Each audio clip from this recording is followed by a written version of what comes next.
So at the same time, within 2 days after the posting of pre-solicitation notice of small business set aside, email goes out. My veteran is looking in the federal procurement data system with the North American Industrial Code that's assigned to the procurement to find out if any other contracts have been awarded to service disabled vets for that number, for that commodity.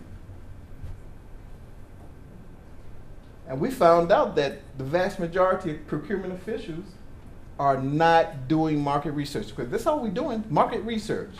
FAR Part 10 says that the contracting officers will perform market research on a regular basis. And SBA has even gone to the point of putting it into their Code of Federal Regulations, 13 CFR 125.19. 13 CFR 125.19, and in paragraph B it says the SBA believes that adequate market research and documentation of the contract files of the market research performed. Which means that if you, as a procurement official, did not do adequate market research and document your contract files, and by the way, the government accounting office said, well, you know, the contracting officials really just don't do the documentation that they should. Well, we discovered that the contracting officer didn't do adequate market research. You know what happens, or what you can do? Well, don't you want to say, Bill, we don't know? I don't know. Thank you, dear. God, I got one in here. You can file a protest. Protest in the pre-solicitation phase stops the procurement. GAO, with this one vet, that vet that I told you that did $10 million in 100 days, that guy is 15-0 on protest. And when GAO sees his protest come through, you know what they do? Huh? Oh, something like that. They put a call through to the lawyers at the agency that's being protested. And they say, you need to perform corrective action. Smart contracting officers know how to deal with this. Because if you catch me wrong, I'll come out and say, we'll make this a service-disabled veteran contract. And you know why? Because if I let you protest me, the lawyers are going to come and grab me off of my desk, ask me for all this documentation that I probably don't have, going to pull me away from all these other procurements I have to do to take care of this one procurement. Smart contracting officers, switch it from small business set aside to service disabled vet. We are covering the same field because service disabled set aside is also small business. And there's no reason why we should say, oh, well, you know, I'm doing a small business set aside today. And especially if the contracting officer did not look at where they stand as far as their goals, which the majority of them don't do. A lot of us think that if we cast this wide net as a small business set aside, we'll snag a service disabled veteran firm. We'll snag a hub zone. We'll snag a woman-owned firm. But it's not done that way. Every agency is to have a strategic plan of how they will accomplish the goal. It is the law, not a request, a law that says that the federal government will meet the goal. And I'm willing to bet that any federal agency that allows their contracting folks to ignore that goal are ignoring other laws also and spending your tax dollar. All right? Letter goes out. 2 days. Within 2 days from the posting in FedBizOps. Okay. Everybody understand what FedBizOps is? Come on, folks. Do you, don't you? No. All right. So those of you that don't know, federal is called FedBizOps. That is the portal of entry for all federal acquisitions. There are some exceptions. NSA. NSA follows the federal acquisition regulations, but NSA has a closed system, which means that you have to have certain background checks. You have to have top secret or better clearances in order to play in their area. What's NSA? National Security Agency. They are the folks. If you pick your phone up and say bomb, they know about you.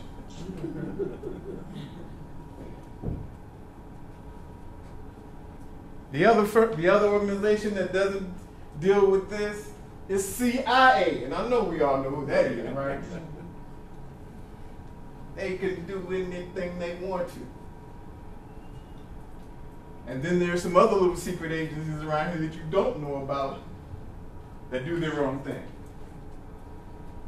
And I do get some of you that show up from time to time, because it's amazing how many military folks that are into the intelligence field nowadays.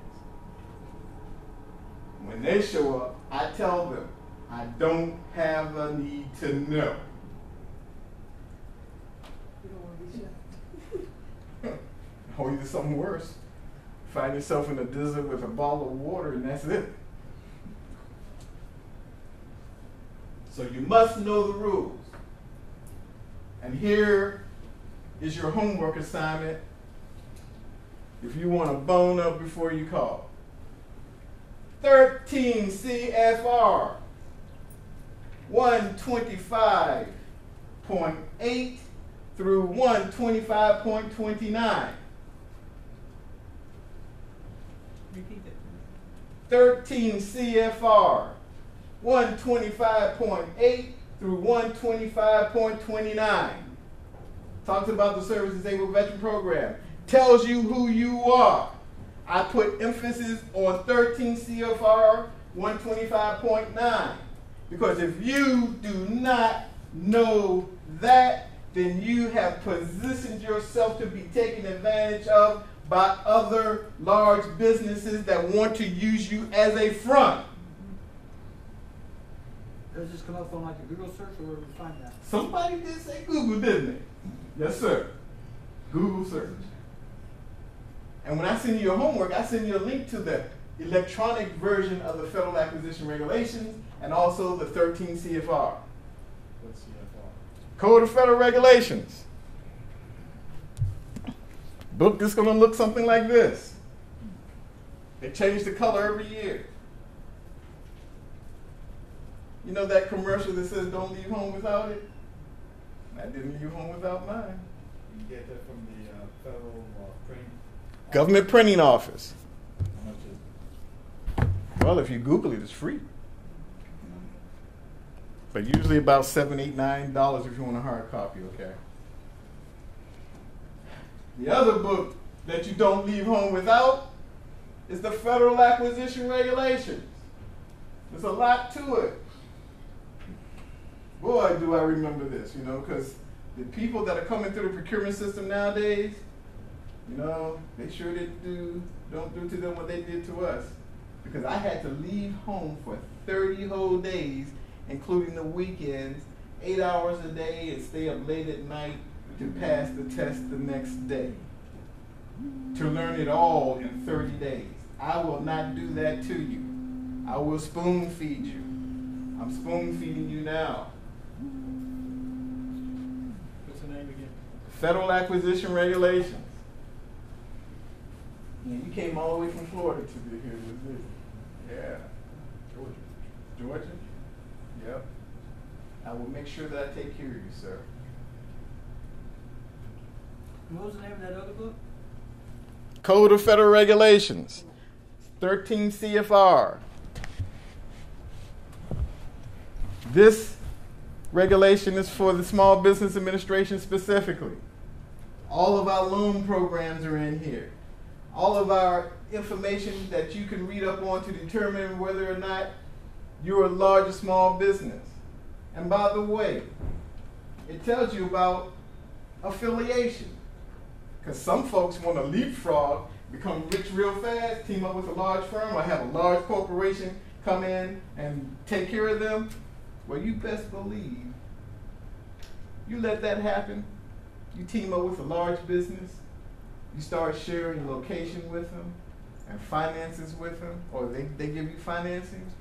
You're no longer considered to be a small service disabled veteran firm. And then it's gotten so bad out there with the large corporations because they went and got all the lawyers just to deal with you newbies, you grasshoppers that show up. They show up, and you know what? We're going to send you to jail. As a matter of fact, we just prosecuted our first case up in New York. This veteran thought he was getting away with it. Oh, he allowed a large firm to use him as a front. He didn't know a darn thing about these darn regulations. But he was raking in millions and millions of dollars. And the judge just said, okay, 25 years, $2 million. Because a lot of folks were saying, oh, we could break the rules. They're not going to catch us. They don't have enough resources to catch us. But no. Fraud, waste, and abuse in this program is a problem. And I found out it's a problem because you just didn't know.